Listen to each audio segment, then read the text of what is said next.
मैं हूं मनीषा बोंद्रे और आप देख रहे हैं केसरी उजाला न्यूज। नागपुर के टिमकी परिसर में गणपति विसर्जन के बाद वृक्ष वितरण कार्य किया गया। यह कार्यक्रम ओम नमो गणेश उत्सव मंडल और नवयुवक गणेश उत्सव मंडल की ओर से आयोजित किया गया था। गणेश जी की मिट्टी की मूर्ति बनाने और इको फ्रेंडली माहौल को तैयार करने को लेकर लोगों के बीच काफी जागरूकता देखने को मिल रही है। यह मूर्ति विसर्जन के बाद किसी नए पौधे का रूप लेगी और गणपति के सजीव रूप को प्रदर्शित करेगी, इसीलिए वृक्ष वितरण कार्य किया गया। आज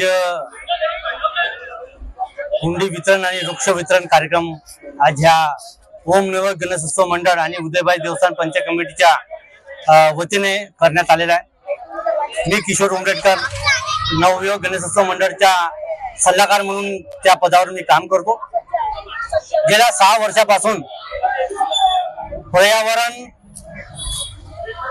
आणि स्वच्छ नागपूर, सुंदर नागपूर आणि प्रदूषण मुक्त नागपूर राहावं या दृष्टिकोनातून आपण या टिमकी परिसरामध्ये एक नागपूर महानगरपालिकाने जे उपक्रम राबवलेला आहे की विसर्जन टँक मध्ये गणेश मूर्ती यांचा विसर्जन झाला पाहिजे।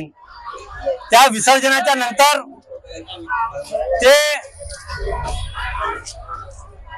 जे माती असते त्याचा दुरुपयोग होत असते। ते त्याचा दुरुपयोग न होता ते माती पुन्हा एका कुंडीमध्ये टाकून एक वृक्ष लावून आपण ज्या गणेशजी ची ज्यांनी 10 दिवस सेवा केली, त्याची पूजा केली, त्याच परिवाराच्या लोकांना आपण ते भेट स्वरूपामध्ये देतो। आणि त्याचा मुख्य उद्देश हेच की हा आपल्या नागपूर शहरामध्ये गेल्या अनेक वर्षापासून आपण ऑक्सिजनच्या साठी लढतो आहे, झगडतो आहे। हे ऑक्सिजन मुक्त, हा पर्यावरण मुक्त आणि स्वच्छतेला सोबत घेऊन आपण या ओम नमो गणेश उत्सव मंडळच्या माध्यमातून आपण काम करतो। नागपूर महानगरपालिकेचे आयुक्त अभिजीतजी चौधरी, प्रशासकीय आयुक्त साहेब ज्यांच्याकडे आज खूप मोठी नागपूर शहराची जबाबदारी आहे आणि त्यांनी ह्या कार्यक्रमाची खूप प्रशंसा केली।